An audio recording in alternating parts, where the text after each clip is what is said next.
वह 30 अगस्त 2022 का दिन था। उस समय सुबह के 8 बज रहे थे। हरिद्वार जिले के रुड़की शहर की कोतवाली गंगनहर के कोतवाल ऐश्वर्य पाल उस समय अपने क्वार्टर में ही थे। उस वक्त वह कोतवाली आने के लिए तैयार हो रहे थे। जैसे ही ऐश्वर्य पाल बाथरूम से नहाकर निकले तो उन्हें अपने क्वार्टर का दरवाजा खटखटाने की आवाज सुनाई दी। ऐश्वर्य पाल जोर से बोले, कौन है? तभी गेट की दूसरी तरफ से आवाज आई, सर, मैं थाने का मुंशी संतोष हूँ। इसके बाद ऐश्वर्य पाल ने मकान का दरवाजा खोलते हुए संतोष से पूछा, सब कुछ ठीक तो है? नहीं सर, काफी देर से कंट्रोल रूम से वायरलेस पर एक मैसेज लगातार आ रहा है। मैसेज में बताया जा रहा है कि अपने थाना क्षेत्र सालियर मंगलौर बाईपास पर सड़क के किनारे एक युवक की गर्दन कटी लाश पड़ी है। सर, क्षेत्र में लाश के मिलने का मामला थोड़ा गंभीर है। संतोष बोला, ठीक है संतोष, तुम कोतवाली में फोर्स को तैयार करो, मैं 5 मिनट में वर्दी पहनकर आता हूँ, ऐश्वर्य पाल बोले। इसके बाद संतोष चला गया। मामला चूंकि हत्या का था, इसलिए कोतवाल ऐश्वर्य पाल ने लाश मिलने की सूचना तत्काल सीओ विवेक कुमार व एसपी देहात प्रमेंद्र डोभाल को मोबाइल द्वारा दी और खुद तैयार होकर कोतवाली पहुंच गए।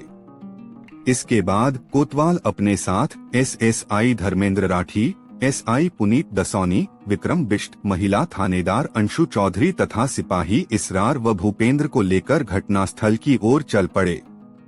घटनास्थल कोतवाली से महज 8 किलोमीटर दूर था। पुलिस टीम 10 मिनट में ही मौके पर पहुंच गई। कोतवाल ऐश्वर्य पाल ने देखा कि मौके पर काफी भीड़ थी तथा वहां पर आसपास के गांव वालों की भीड़ युवक की लाश को घेर कर खड़ी थी। वहां खड़े लोग इस लाश के बारे में तरह तरह की बातें कर रहे थे। पुलिस को देखकर वहां से लोगों की भीड़ छंटने लगी थी। ऐश्वर्य पाल ने लोगों से पूछताछ करते हुए पहले मृतक की पहचान कराने का प्रयास किया, लेकिन सभी ने पहचानने से मना कर दिया। मृतक की उम्र यही कोई 30 से 32 साल थी। इसके बाद एसएसआई धर्मेंद्र राठी ने मृतक की जेब में रखे कागजों को चेक किया। उसमें एक आधार कार्ड मिल गया। वह आधार कार्ड सतवीर पुत्र कुलवीर निवासी शिव मंदिर के पास एकड़ कला थाना पथरी हरिद्वार के नाम से था।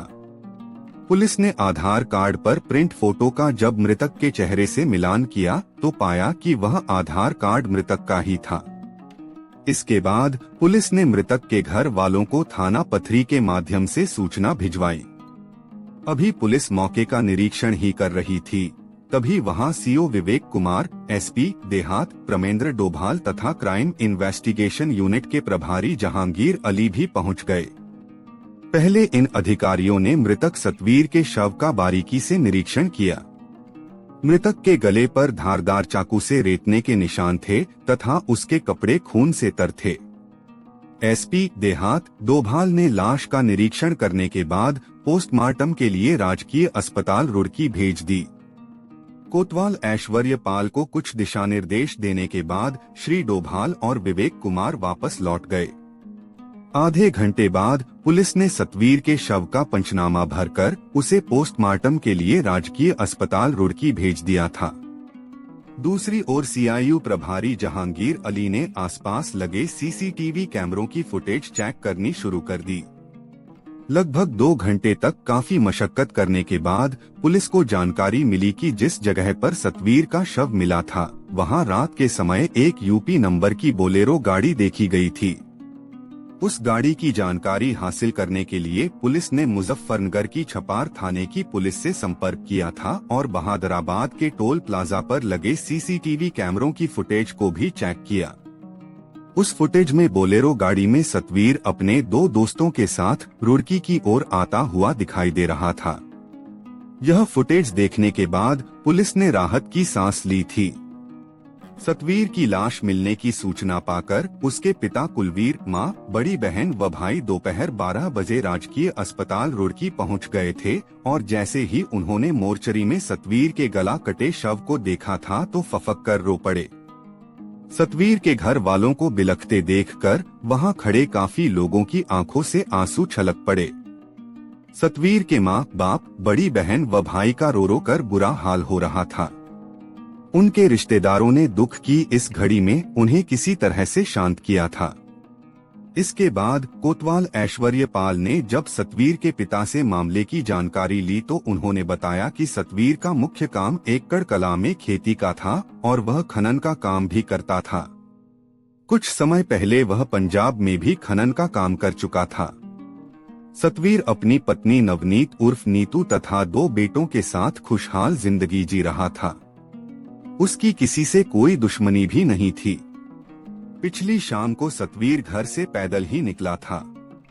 उसने घर पर बताया था कि उसके कुछ दोस्त बाहर से आए हैं। हो सकता है कि उसे ट्रैक्टर का सामान लेने के लिए पंजाब जाना पड़े। यह कहकर वह घर से निकला था। इसके बाद आगे की कोई जानकारी नहीं है कि कैसे उसका शव मंगलौर बाईपास पर पड़ा मिला।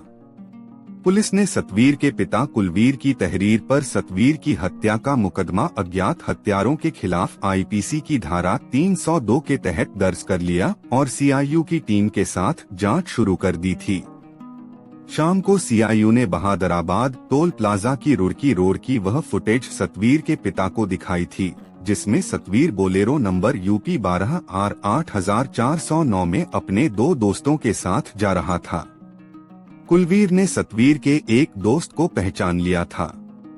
वह सतवीर का दूर का रिश्तेदार गुरुसेवक देओल निवासी मदपुरी जिला बिजनौर था। सतवीर के दूसरे दोस्त को कुलवीर पहचान नहीं सके। गुरुसेवक के बारे में उन्होंने बताया कि वह उनका रिश्तेदार भी है तथा सतवीर की बीवी नवनीत कौर उर्फ नीतू से उसकी काफी नजदीकियां भी हैं। सतवीर की गैरमौजूदगी में भी वह घर पर आता जाता रहता है। कुलवीर ने गुरुसेवक के बारे में बताया कि उसका परिवार कनाडा में रहता है तथा गुरुसेवक की खेती की 40 एकड़ जमीन मदपुरी में है। कुलवीर की इस जानकारी के बाद जब पुलिस ने गुरुसेवक से संपर्क करने का प्रयास किया तो उसका मोबाइल फोन स्विच्ड ऑफ मिला। इसके बाद पुलिस की एक टीम गुरुसेवक की तलाश में उसके गांव मदपुरी भेजी गई थी। पुलिस टीम गुरुसेवक की सुरागरसी व पतारसी करते हुए बढ़ापुर पहुंची थी। वहां भी गुरुसेवक पुलिस के हत्थे नहीं चढ़ सका था। इसके बाद 1 सितंबर 2022 को पुलिस टीम ने मुखबिर की सूचना पर गुरुसेवक व उसके साथी मोनू निवासी गांव हिदायतपुर बिजनौर को हरिद्वार के निकटवर्ती गांव ऐथल से गिरफ्तार कर लिया था।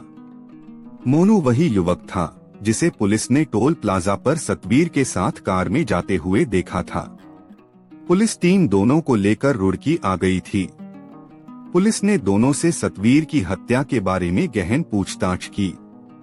गुरुसेवक ने पहले तो पुलिस के सामने सतवीर की हत्या के मामले में खुद को बेकसूर बताया था, मगर जब पुलिस ने गुरुसेवक को उसके द्वारा मोबाइल पर सतवीर की बीवी नीतू से की गई बातों के बारे में पूछा तो वह टूट गया। गुरुसेवक ने मोनू के साथ मिलकर 29 व 30 अगस्त की रात को सतवीर की हत्या करना स्वीकार कर लिया था। गुरुसेवक ने यह भी स्वीकार कर लिया था कि सतवीर से उसकी रिश्तेदारी थी। इसके अलावा पिछले 3 सालों से सतवीर की पत्नी नवनीत उर्फ नीतू से अवैध संबंध थे। मेरी और नीतू की योजना काफी समय से सतवीर को रास्ते से हटाने की थी। गुरुसेवक ने पुलिस को आगे बताया कि सतवीर कुछ दबंग किस्म का आदमी था और अक्सर नीतू को परेशान करता रहता था। उसने बताया कि एक बार उसने किसी नकाबपोश से सतवीर पर फायरिंग भी करवाई थी, जिसमें वह बच गया था। इसकी सतवीर ने पुलिस से शिकायत नहीं की थी। सतवीर की हत्या की योजना बनाने के बाद गुरुसेवक 29 अगस्त 2022 को अपने दोस्त मोनू के साथ में सतवीर के घर पहुंचा था। उसे खनन के कारोबार के लिए उसने पंजाब जाने की बात कही थी।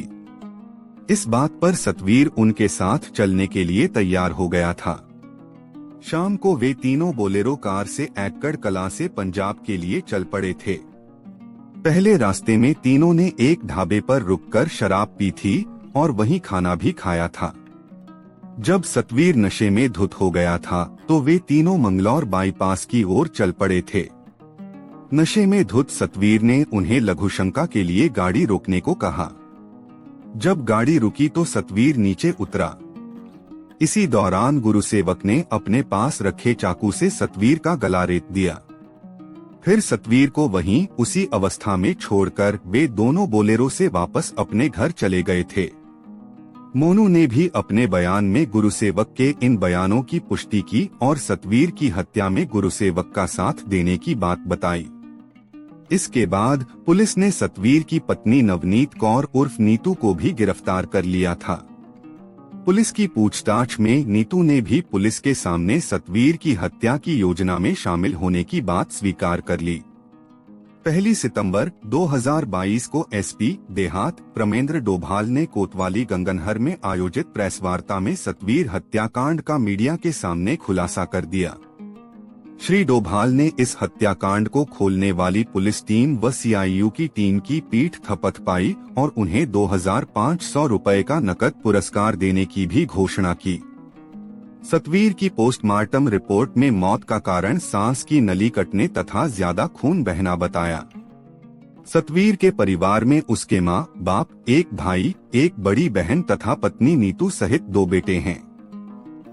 अवैध संबंधों के कारण जहां नीतू ने एक ओर अपना हंसता खेलता परिवार बर्बाद कर दिया, तो दूसरी ओर वह खुद भी इस हत्याकांड में शामिल होकर सलाखों के पीछे पहुंच गई थी।